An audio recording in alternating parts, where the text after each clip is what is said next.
Polisi menghentikan kasus kematian satu keluarga di Kampung Poncol, Ciputa Timur, Tangerang Selatan pada Selasa 7 Januari 2025. Korban adalah pasangan suami istri AF dan YL serta anak mereka berinisial AH yang tewas setelah terjerat judi online dan pinjaman online. Diketahui sang istri, YL, dan anaknya AH tewas dibunuh oleh AF pada 15 Desember 2024. Setelahnya, AF baru mengakhiri hidupnya dengan gantung diri di bagian dapur rumah. Kapolsek Ciputa Timur, Kompol Kemas Arifin mengatakan hal tersebut diketahui setelah pihaknya memeriksa jasad korban. Terdapat luka jeratan di bagian leher YL dan AH. Sementara itu, di leher AF juga terdapat jeratan di leher usai nekat menggantung diri. Selain itu, polisi menemukan 15 aplikasi pinjol dan 4 situs judol di dalam ponsel AF. Dari hasil analisis digital forensik, di ponsel AF juga ditemukan aktivitas pencarian di internet terkait metode pembunuhan sehari sebelum pelaku menghabisi nyawa istri dan anaknya. AF melakukan 2 kali pencarian terkait hal tersebut, yaitu yang pertama tentang cara membunuh menggunakan racun. 2 menit kemudian, dia mencari metode pembunuhan menggunakan pisau. Polisi tidak menemukan adanya kalimat ancaman dari pihak rentenir pada pesan yang ada di ponsel milik AF. Meski demikian, AF diketahui pernah mengirim surat ke Bank Indonesia dengan alamat bicara@bi.go.id dan mengeluhkan tentang kesulitannya dalam membayar pinjaman online. Polisi pun menetapkan AF sebagai tersangka atas pembunuhan istri dan anaknya sendiri. Namun karena AF tewas gantung diri, kasus ini tidak dapat dilanjutkan. Saya hormati Pak Agil Kasih Humas Polres Tangsel, Profesor Suhandi Cahaya, Ibu Maria dari Psikolog UPTD Tangerang Selatan, dan seluruh rekan-rekan awak media yang hari ini hadir di Aula Polsek Ciputa Timur. Sebagaimana yang sudah disampaikan tadi oleh Pak Kasih Humas bahwa pada kesempatan siang hari ini kami akan menyampaikan hasil penyelidikan yang sudah kami lakukan secara scientific crime investigation terhadap perkara yang terjadi penemuan 3 mayat satu keluarga yang pada hari Minggu 15 Desember 2024. Kami memahami bahwa dari rekan-rekan media banyak sekali yang menanyakan kepada kami terkait update perkembangan kasus ini. Perlu diketahui oleh rekan-rekan sekalian bahwa kami ingin memastikan secara komprehensif melalui metode scientific crime investigation tersebut agar informasi yang kami sampaikan itu tepat. Nah, untuk itu kemarin dibutuhkan waktu.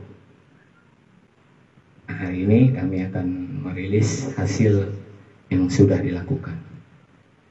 Kami akan menyampaikan bahwa beberapa fakta-fakta yang terjadi di TKP, yaitu 15 Desember 2024 pukul 11 di Jalan Poncol Indah, Kelurahan Cirende, Ciputa Timur, ditemukannya 3 jenazah, yaitu AF 31 tahun, jenis kelamin laki-laki, perempuan inisial YL 28 tahun, dan seorang anak laki-laki inisial AH usianya 3 tahun.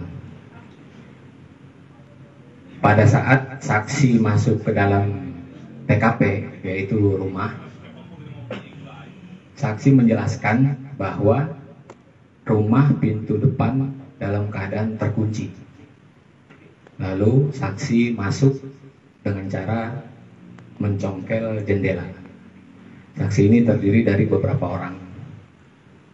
Setelah masuk melalui jendela, baru kunci bisa dibuka, diputar dari dalam. Setelah dibuka, didapatilah fakta bahwa di dalam kamar yang posisinya di sebelah kiri dari ruang tamu tersebut terdapat dua mayat, yaitu AH usia 3 tahun tadi, dan di bawahnya, di bawah kasur terdapat jenazah YL, seorang wanita 28 tahun. Lalu di dalamnya dijelaskan juga bahwa di bagian dapur dan kamar mandi itu dipisahkan dengan pintu. Pintu tersebut ketika saksi masuk dalam keadaan terkunci dari dalam, sehingga saksi harus mendobrak bagian dari pintu tersebut baru bisa membuka kunci dari dalam.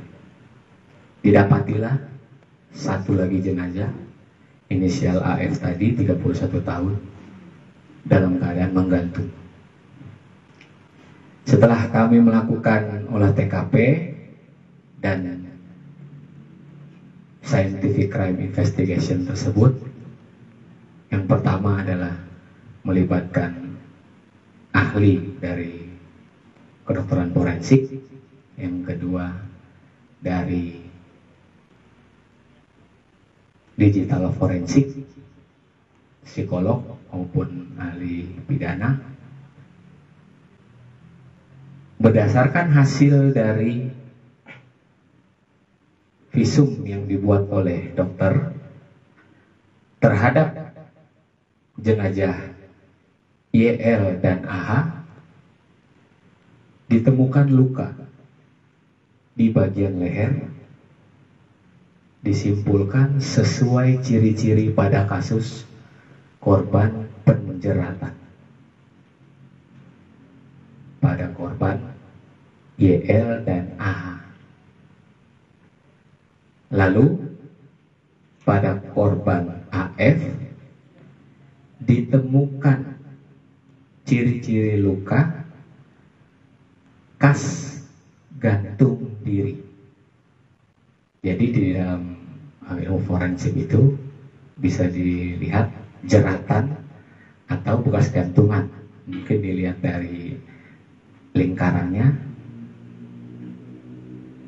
disimpulkan bahwa untuk AF ciri khasnya adalah korban gantung diri. Untuk YL dan AH adalah terdapat luka ciri khas penjeratan. Ini terhadap hasil pemeriksaan visum. Lalu untuk diketahui pula terhadap hasil lab digital forensik terhadap 3 buah handphone yang diketemukan di TKP,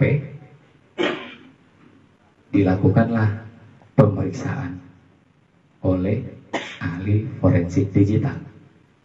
Didapatkan hasil di HP milik korban AF ditemukan beberapa bukti akses terhadap aplikasi, beberapa pinjaman online, kredit online, dan beberapa situs judi online.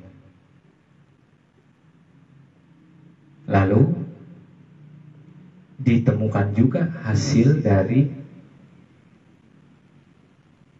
digital forensik pada tanggal 14 Desember 2024 jam 02.41,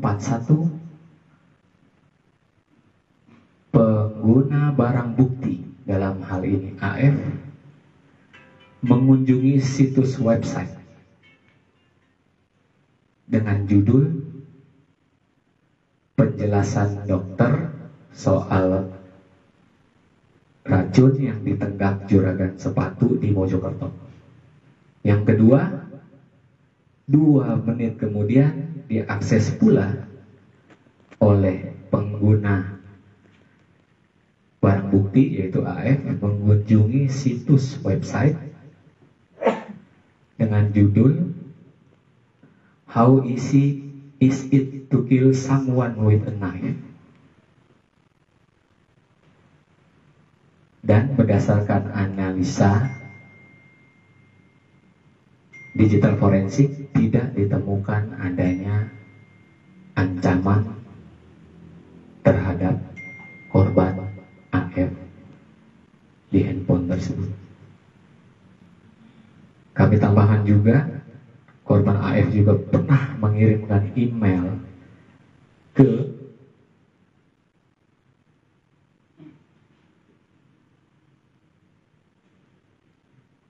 Bank Indonesia, ada email bicara, judulnya bicara@bi, dengan isi yaitu korban AF ini bercerita di dalam emailnya bahwa sedang mengalami kesulitan untuk membayar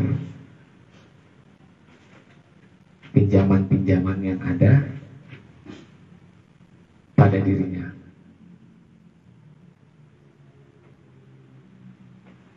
Itu terhadap hasil digital forensik. Kami juga memeriksa. Terima kasih. Baik, terima kasih Bapak Kapolsek. Selamat siang semuanya rekan-rekan media yang saya cintai.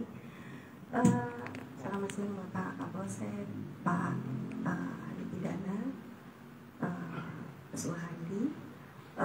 Baik, untuk siang ini saya akan menyampaikan hasil analisa dari fakta-fakta yang sudah ditemukan oleh pihak kepolisian.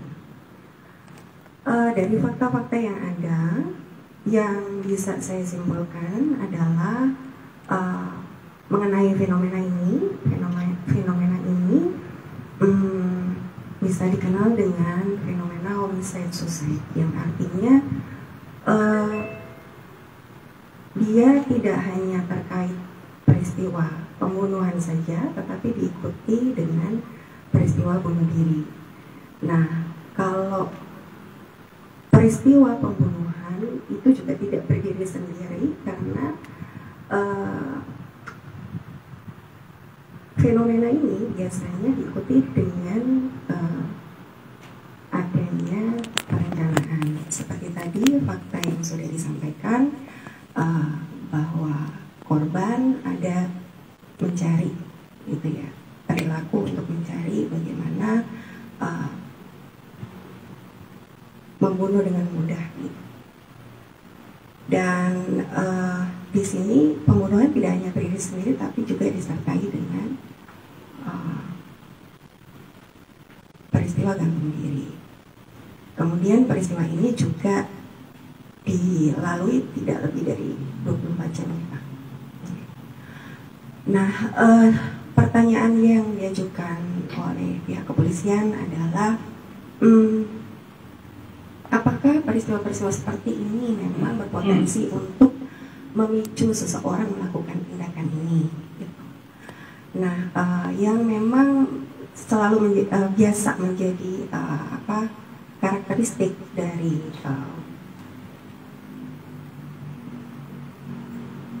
peristiwa homicide suicide itu latar belakangnya ada bermacam-macam gitu. Biasanya ada kecemburuan, ada ada juga latar belakang ekonomi, ada pertengkaran dalam rumah tangga gitu. Nah, mengingat kembali pada kasus ini dari fakta yang ditemukan, hasil dari digital forensik yang sudah ditemukan, di situ dari ponsel istri ditemukan adanya ungkapan-ungkapan keberatan mengenai pinjaman online gitu yang disampaikan kepada suaminya. Gitu. Jadi di sini sudah terlihat adanya konflik di dalam rumah tangganya, muncul konflik dalam rumah tangga. Kemudian selain itu juga ada akses terhadap judi online dan pinjaman online. Di sini menguat adanya dugaan ya adanya permasalahan ekonomi, gitu. Permasalahan ekonomi. Kemudian dari analisa saya juga, situs judi online ini sering diakses ya oleh AF, sehingga di sini menguatkan adanya indikasi adanya kecanduan gitu ya, indikasi adanya kecanduan untuk melakukan judi online begitu. Kemudian dari judi online itu sendiri selain akses judi online ada juga pinjaman online. Nah di situ mulailah muncul adanya permasalahan keuangan yang pada akhirnya juga memicu permasalahan rumah tangga. Nah dari sini permasalahan-permasalahan ini pasti akan menimbulkan satu kondisi psikologis tersendiri, memunculkan kondisi psikologis tersendiri dari AF ya tadi, dan dari AF juga tadi sesuai dengan fakta juga ada email yang dikirimkan yang memang mengakui bahwa kesulitan gitu. Jadi AF kesulitan untuk bisa melunasi gitu ya.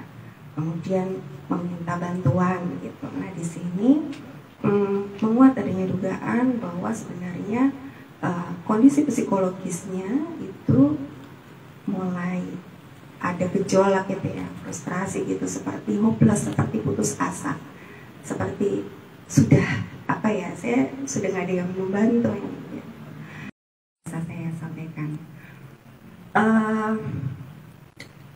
Hanya itu mungkin yang bisa saya sampaikan. Monggo untuk selanjutnya.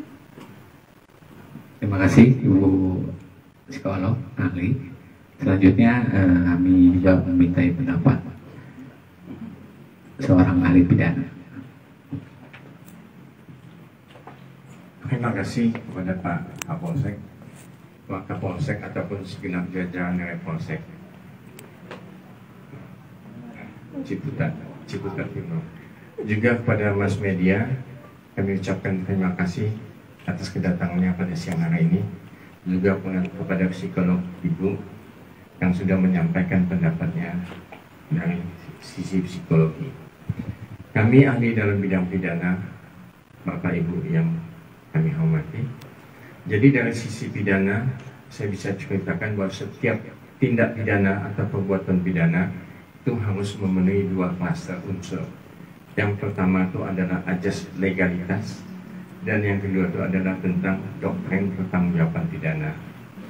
Jadi ajas legalitas itu maksudnya pasal-pasal yang dituntut atau yang didakwakan mesti sudah terpenuhi, baik unsur objektif maupun unsur subjektif. Sedangkan tentang doktrin pertanggungjawaban pidana itu terbagi tiga. Yang pertama itu adalah offset atau double offset, yang kedua itu adalah actus reus, dan yang ketiga adalah mens rea. Kalau kita lihat kejadian-kejadian di Polsek ini, Ciputat, memang kedua klaster itu terpenuhi. Cuman masalahnya siapa pelakunya dan bagaimana keadaan pelaku itu. Jadi kalau dilihat paparan dari Pak Kapolsek bahwa yang diduga sebagai pelaku itu endingnya dia juga bunuh diri. Jadi karena endingnya bunuh diri berarti dia sudah meninggal. Kalau dia sudah meninggal, maka berdasarkan pasal 77 KUHP, kasus ini mesti di stop atau dihentikan dan ditutup. Karena tersangkanya sendiri yang diduga tersangka itu sudah meninggal. Jadi nggak ada lagi kasus yang mesti disidangkan lagi karena orang sudah meninggal dan terpaksa mesti di SP3 atau ditutup kasus ini. Demikianlah pendapat saya dari Iblam Law School, dan saya sudah jadi ahli mungkin hampir 300 kali sidang di seluruh Indonesia. Terima kasih kepada semua wartawan. Terima kasih juga kepada Pak Kapolsek. Terima kasih. Sebelum suaminya gantung diri, kan dari dua korban si ibu dan nenek kan ditemukan luka berat ya. Apakah bisa ditentukan siapa pertama yang dijerat? Nah, kedua terkait situs yang dikunjungi judol dan pinjol ini, apakah si pelaku korban AF ini memang menggunakan pinjolnya untuk memakai aplikasi judol atau seperti apa? Maksudnya? Berikutnya, barangkali langsung dijawab atau satu lagi? Satu lagi, silakan. Izin Pak Kapolsek, Prof dan Bu, terkait pertama sih kan masyarakat Indonesia banyak juga nih, ini bukan kasus pertama terkait judol, pinjol, membunuh diri. Itu secara psikologi sendiri itu gimana sih? Apakah mungkin emang seharusnya tidak pinjol dan judol, tapi maksudnya mungkin himbauan untuk masyarakat Indonesia secara luas seperti apa sih biar nggak sampai seperti ini nih, sampai bunuh diri, sampai anak dan istri juga kena. Mungkin itu aja sih himbauan Pak, atau secara psikologinya itu gimana biar nggak sampai bunuh diri. Baik, cukup ya. Cukup 3 pertanyaan, mohon izin. Berkenan nanti dari jawab. Saya jawab dulu yang pertama.